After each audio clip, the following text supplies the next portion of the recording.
जिला प्रशासन की तरफ से पूरी तैयारी है और मोतीनाथ धाम विकास समिति की तरफ से पूरी तैयारी है।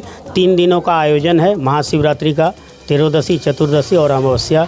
ये जो प्राचीन काल से चलते आ रहे हैं उनका पूरा 3 दिनों का आयोजन होगा। अलग अलग है इसलिए कि एक दिन उनका कुछ बोला जा करके जो कुमारी कन्या उपवास रहती है, दिन भर का उपवास रहता है, तो उनके लिए एक है पहला जल। रात्रि में जो विवाह होती है, जो महादेव की विवाह होती है, यानी कि मानव प्राणी में भी जो विवाह होते हैं, विवाहित हो जाते हैं, इनके लिए द्वितीय जल है। और तृतीय जल है जो विदागी हो जाते हैं, जो विदा होकर के जाते हैं, उनके लिए तीसरी जल है, जो 3 दिनों का आयोजन होती है। जिला प्रशासन की तरफ से तो सहयोग है, मोतीनाथ धाम विकास समिति की तरफ से पूरा सहयोग है और कमेटी के लोग रहेंगे। और पूरे क्षेत्र में CCTV लगी हुई है, अंदर से लेकर बाहर तक पूरे CCTV कैमरे की निगरानी में। ये है कि यहाँ तो पूरे देश विदेश से भी लोग आते हैं पूजा अर्चना के लिए, और जो भी मन्नत मांगता है श्रद्धा से, वो उनका अवश्य पूरा होता है। इसमें कोई लेन देन का कोई चर्चा नहीं है। यहाँ पर मन्नत पूरा होने पर भी किसी प्रकार का कोई दान दक्षिणा नहीं लगते हैं यहाँ पर इस जगह का। नमस्कार, मैं हूँ गोविंद ठाकुर और आप देख रहे हैं ZTV भारत न्यूज।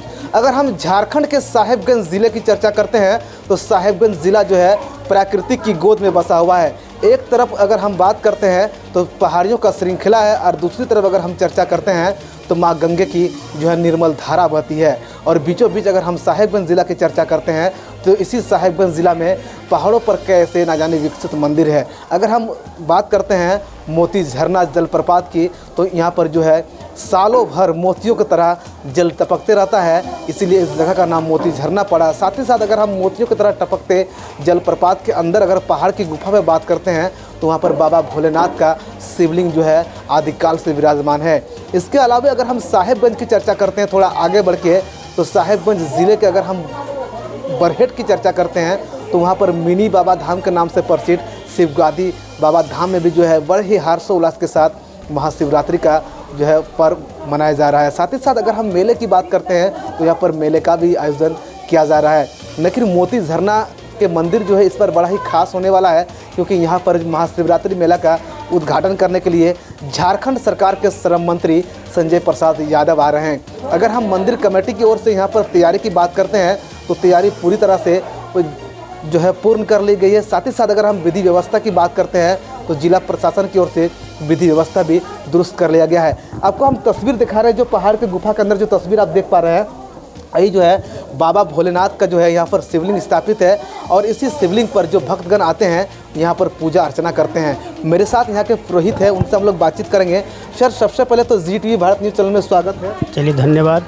बाबा, इस बार महाशिवरात्रि की अगर हम चर्चा करते हैं तो तैयारी जोरों शोरों पर है। क्या तैयारी है बाबा? इस बार श्रद्धालु इस बार काफ़ी संख्या में पहुँचने वाले यहाँ पर हैं। जिला प्रशासन की तरफ से पूरी तैयारी है और मोतीनाथ धाम विकास समिति की तरफ से पूरी तैयारी है। 3 दिनों का आयोजन है महाशिवरात्रि का, त्रयोदशी, चतुर्दशी और अमावस्या। ये जो प्राचीन काल से चलते आ रहे हैं उनका पूरा 3 दिनों का आयोजन होगी। बाबा, एक बात बताइए, आप यहाँ के पुरोहित भी है, 3 दिन का जो मान्यता है, ये तीनों दिन में क्या क्या पूजा करना चाहिए लोगों को, किस प्रकार से पूजा जो है अर्चना करनी चाहिए? क्योंकि तीनों दिन का मान्यता अगर हम बात करते हैं तो अलग अलग है। अलग अलग है इसलिए कि एक दिन उनका कुछ बोला जा करके जो कुमारी कन्या उपवास रहती है, दिन भर का उपवास रहता है, तो उनके लिए एक है पहला जल। रात्रि में जो विवाह होती है, जो महादेव की विवाह होती है, यानी कि मानव प्राणी में भी जो विवाह होते हैं, विवाहित हो जाते हैं, इनके लिए द्वितीय जल है। और तृतीय जल है जो विदागी हो जाते हैं, जो विदा होकर के जाते हैं, उनके लिए तीसरी जल है, जो 3 दिनों का आयोजन होती है। अगर अब हम श्रद्धालुओं की विधि व्यवस्था की अगर हम चर्चा करते हैं तो किस प्रकार की व्यवस्था है? चाहे अगर हम यहाँ मंदिर कमेटी की बात करते हैं तो यहाँ के वॉलंटियर किस प्रकार तैनात रहेंगे, कहाँ? अगर हम CCTV कैमरा की बात करते हैं तो कितने जगह पर CCTV कैमरा लगाए गए हैं, किस प्रकार की निगरानी रखी जाएगी? जिला प्रशासन की तरफ से तो सहयोग है, मोतीनाथ धाम विकास समिति की तरफ से पूरा सहयोग है और कमेटी के लोग रहेंगे। और पूरे क्षेत्र में CCTV लगी हुई है, अंदर से लेकर बाहर तक पूरे CCTV कैमरे की निगरानी में। दादा, अगर हम मोती झरना की चर्चा करते हैं तो यहाँ का नाम बड़ा विकसित है। बताया जाता है कि जो भी श्रद्धालु यहाँ पर सच्चे मन से आते हैं और बाबा भोलेनाथ की पूजा अर्चना करते हैं तो उसका मनोकामना जरूर पूर्ण होता है।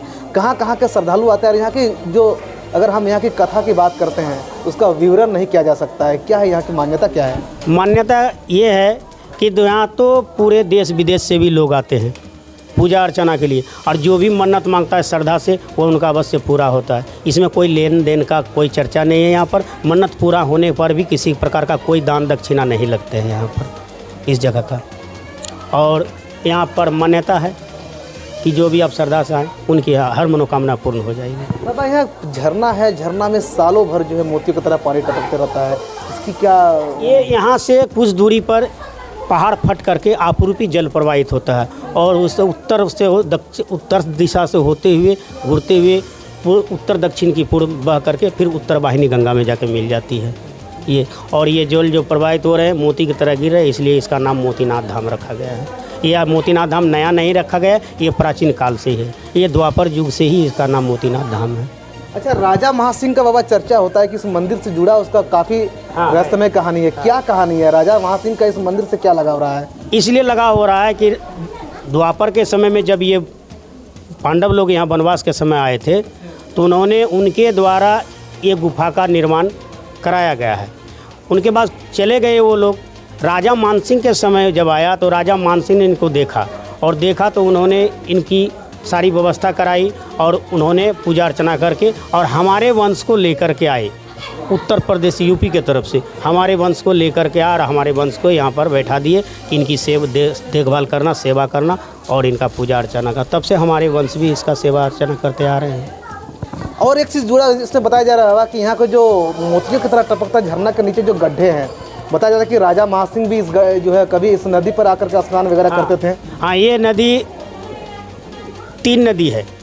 प्रथम रामकुंड के नाम से जाना जाता है, दूसरा था जो कुंजबला जाकर का लक्ष्मण कुंड के और सीता कुंड के नाम से जाना जाता है, 2। तो एक ये है, वो एक है जिसमें कि राजा मानसिंह भी स्नान किए हैं, पूजा अर्चना किए हैं इनको यहाँ पर। मंदिर के आसपास काफ़ी संख्या में अगर बात करते हैं तो केले के पेड़ देखे जा रहे हैं। इसका क्या ऐसा क्या कि अन्य पेड़ भी उतना नहीं है जितना केले के पेड़ हैं?